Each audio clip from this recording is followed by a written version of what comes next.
Hi friends, welcome to my channel bio venture. ഇന്ന് നമ്മൾ discuss ചെയ്യാൻ പോകുന്നത് BSc സുവോളജിക്കാരുടെ സെക്കൻഡ് സെമസ്റ്റർ കോംപ്ലിമെൻ്ററി കെമിസ്ട്രിയുടെ ഇമ്പോർട്ടൻറ്റ് ക്വസ്റ്റ്യൻസ് ആണ്. ആദ്യം തന്നെ നമുക്ക് ഏതാണ് ടെക്സ്റ്റ് ബുക്ക് എന്നും അതോടൊപ്പം തന്നെ അതിലുള്ള ചാപ്റ്റേഴ്സും ഡിസ്കസ് ചെയ്യാം. ടെക്സ്റ്റ് ബുക്കിൻ്റെ പേര് പ്രിൻസിപ്പിൾസ് ഓഫ് കെമിസ്ട്രി എന്നാണ്. അതിൽ വരുന്നത് നമുക്ക് 4 ചാപ്റ്റേഴ്സാണ് പഠിക്കാനുള്ളത്. ഒന്ന് organo metallics, nuclear chemistry, coordination chemistry, bio inorganic compounds. ഇത്രയാണ് പഠിക്കാനുള്ളത്. കെമിസ്ട്രി പഠിക്കുമ്പോൾ പ്രത്യേകം ശ്രദ്ധിക്കേണ്ട, ടെക്സ്റ്റിൻ്റെ അകത്ത് ഒരുപാട് കണ്ടൻറ്റുകൾ അതിൻ്റെ അകത്ത് ഉണ്ടാവും. പക്ഷേ സിലബസ് നോക്കിയിട്ട് മാത്രം പഠിക്കുക. കുറേ കാര്യങ്ങൾ സിലബസിൽ കാണില്ല. അപ്പോൾ അതും കൂടെ ചുമ്മാ പഠിക്കേണ്ട ആവശ്യമില്ല. അതുകൊണ്ട് തന്നെ ടെക്സ്റ്റിൻ്റെ ബാക്കിൽ സിലബസ് ഉണ്ട് എപ്പോഴും. കെമിസ്ട്രി, പ്രത്യേകിച്ച് കെമിസ്ട്രി, കാരണം അത് പല ഇപ്പോൾ BSc സുവോളജിക്കാർക്കും ബോട്ടണി, അതുപോലെ ബയോ കെമിസ്ട്രി അങ്ങനെ വരുന്നത് കൊണ്ട് തന്നെ പലർക്കും പലതാണ്. അപ്പോൾ അതുകൊണ്ട് ആ ഒരു ചാപ്റ്ററിൽ ഒരുപാട് കോണ്ടൻറ്റ് ഉണ്ടാവും. അത്രയൊന്നും പഠിക്കാനില്ല. അതുകൊണ്ട് തന്നെ സിലബസ് നോക്കിയിട്ട് പഠിക്കുക. അപ്പോൾ ഇത്രയും ചാപ്റ്റേഴ്സാണുള്ളത്. ഇതിലെ ക്വസ്റ്റ്യൻസ് ഞാൻ 15 മാർക്ക് മുതൽ 1 മാർക്ക് വരെ ഓർഡറിലാണ് ക്വസ്റ്റ്യൻസ് സോർട്ട് ചെയ്ത് വെച്ചിട്ടുള്ളത്. അതായത് ആദ്യത്തെ ക്വസ്റ്റ്യൻസൊക്കെ ഓർഗാനോ മെറ്റാലിക്സിൽ നിന്നായിരിക്കും, പിന്നെ ന്യൂക്ലിയർ കെമിസ്ട്രിയിൽ നിന്നായിരിക്കും, അപ്പോൾ coordination chemistry, bio inorganic compounds. അപ്പോൾ ഇതുപോലെ ഓർഡറിലാണ് ക്വസ്റ്റ്യൻസ് സോർട്ട് ചെയ്തേക്കുന്നത്. അതുകൊണ്ട് നിങ്ങൾക്ക് പഠിക്കാൻ എളുപ്പമായിരിക്കും. ഇനി നമുക്ക് ക്വസ്റ്റ്യൻസ് ഡിസ്കസ് ചെയ്യാം. ആദ്യം തന്നെ 15 മാർക്കിൻ്റെ ക്വസ്റ്റ്യനാണ്. 3 പേജോളം എഴുതണം. ഒന്നാമത്തെ question, discuss the classification of organometallic compounds, write notes on organometallic compounds in medicine, അതുപോലെ write note on radiotherapy, radioactive isotope in industry, rock dating. ഈ കെമിസ്ട്രിയുടെ ഒരു പ്രശ്നം, 15 മാർക്കിൻ്റെ ക്വസ്റ്റ്യനിൽ മിക്കതിലും സബ് ഡിവിഷൻസ് കാണും. അതായത് ഒരു ക്വസ്റ്റ്യൻ നിന്നിട്ട് ABC എന്ന് തരും. അപ്പോൾ നമുക്കതിൽ ഒരു ക്വസ്റ്റ്യൻ അറിഞ്ഞുണ്ടെങ്കിൽ പോലും അവിടെ എന്ത് ചെയ്യും, മാർക്ക് പോകും. അപ്പോൾ ആ ഒരു ചെറിയൊരു പ്രശ്നം 15 മാർക്കിൻ്റെ സെക്ഷനിൽ വരുന്നുണ്ട്. ഇപ്പോൾ ഇതിൽ തന്നെ റേഡിയോ തെറാപ്പി ഉണ്ട്, radio active isotope in industry, rock dating. ഇതിലൊന്നും അറിഞ്ഞുകൂടെങ്കിൽ എന്ത് ചെയ്യും, 15 മാർക്കിന് നമുക്കവിടെ വീടില്ല. അതിനും കുറവായിട്ട് അതെന്ന് ഈ 3 ക്വസ്റ്റ്യനും അവരൊരു മാർക്ക് ഡിവൈഡ് ചെയ്യും. അത് മാത്രമേ നമുക്ക് കിട്ടത്തുള്ളൂ. ആ ഒരു പ്രശ്നം മാത്രം ഉണ്ട് കെമിസ്ട്രിയിൽ. Then write note on crystal field theory, discuss briefly the geometrical isomerism in coordination compounds, explain nitrogen fixation or carbon fixation. ഇതിൽ ഏതെങ്കിലും ഒന്നായിരിക്കും ചോദിക്കുന്നത്. ചിലപ്പോൾ നൈട്രജൻ ഫിക്സേഷൻ ആവാം, ചിലപ്പോൾ കാർബൺ ഫിക്സേഷൻ ആവാം. Then write notes on essential and trace elements in biological system. Important question ആണ്. ഈ ട്രേസ് എലമെൻറ്റ്സ് പലപ്പോഴും 2 മാർക്കിനും 1 മാർക്കിനും ഒക്കെ ചോദിക്കുന്ന ക്വസ്റ്റ്യൻ ആണ്. ദെൻ ഹീമോഗ്ലോബിൻ, ആ ഒരു ചാപ്റ്ററിലെ ഏറ്റവും ഇമ്പോർട്ടൻറ്റ് ക്വസ്റ്റ്യൻ ആണ് ഓക്സിജൻ ബൈൻഡിങ് മെക്കാനിസം. അത് മിക്ക വർഷങ്ങളിലും ചോദിക്കുന്ന ക്വസ്റ്റ്യൻസ് ആണ്. അപ്പോൾ ഇത്രയും ക്വസ്റ്റ്യൻസ് ആണ് 15 മാർക്കിന് സാധ്യതയുള്ളത്. ഇതൊക്കെ റിപ്പീറ്റഡ് ആയിട്ട് വരുന്ന ക്വസ്റ്റ്യൻസ് ആണ്. ഇതിലെ പല ക്വസ്റ്റ്യൻസും 4 മാർക്കിനും 2 മാർക്കിനും ഒക്കെ ചോദിക്കും. ഇനി അടുത്തത് 4 മാർക്കിൻ്റെ ക്വസ്റ്റ്യൻ ആണ്. 1 പേജെങ്കിലും എഴുതണം. അതിൽ വരുന്ന ഒന്നാമത്തെ ക്വസ്റ്റ്യൻ ആണ്, discuss the environmental aspects of organometallic compounds. Important ആണ്. ഇതിലെല്ലാം എല്ലാ ക്വസ്റ്റ്യൻസും ഇമ്പോർട്ടൻ്റ് ആണ്, എല്ലാം പഠിക്കുക. Then write notes on organoboron കോമ്പൗണ്ട്സും ചോദിക്കാറുണ്ട്. അതുപോലെ അടുത്ത ക്വസ്റ്റ്യൻ ഓർഗാനോ മെർക്യൂറിക് കോമ്പൗണ്ട്സും ചോദിക്കാറുണ്ട്.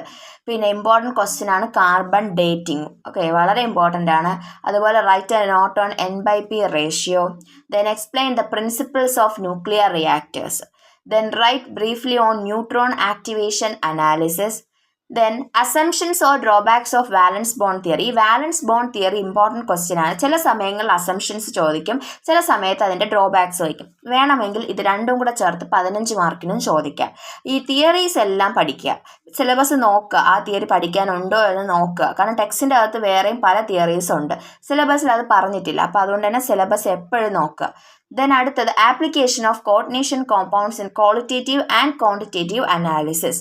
ദെൻ നമ്മൾ പഠിക്കുമ്പോഴേ ടീച്ചേഴ്സൊക്കെ പറയുന്നതാണ് ഈ ഒരു ക്വസ്റ്റ്യൻ ഇമ്പോർട്ടൻ്റ് ആണെന്ന്. Explain Y CONH363+ is diamagnetic while COF63- is strongly paramagnetic.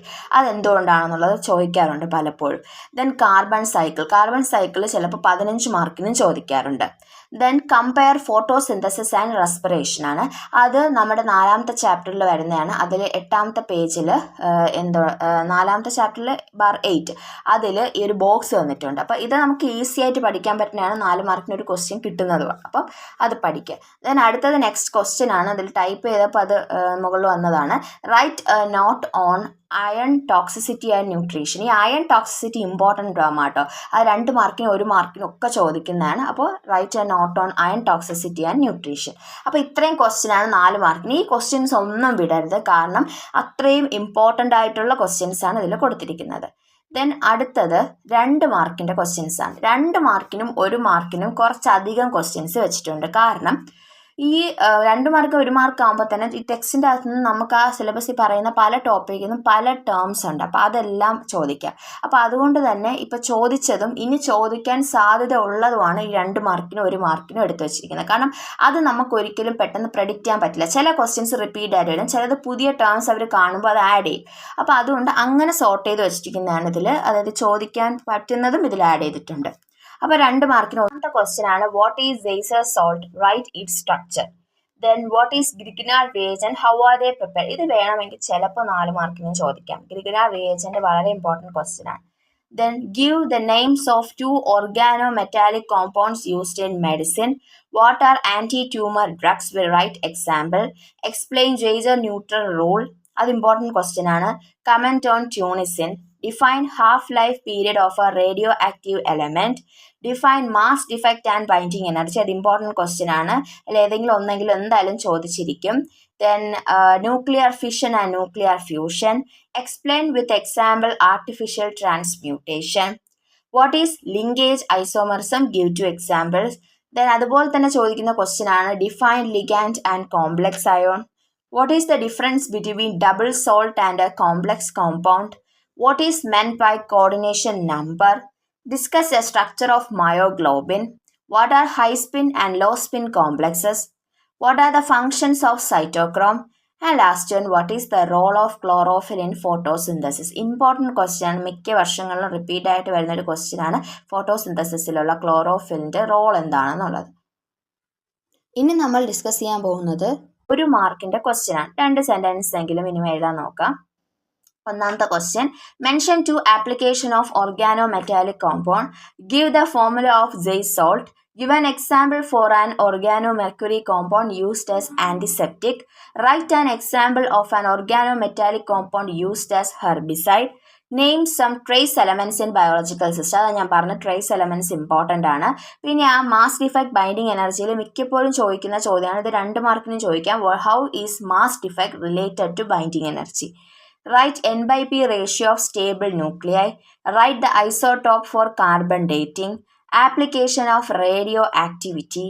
Name a naturally occurring radioactive element.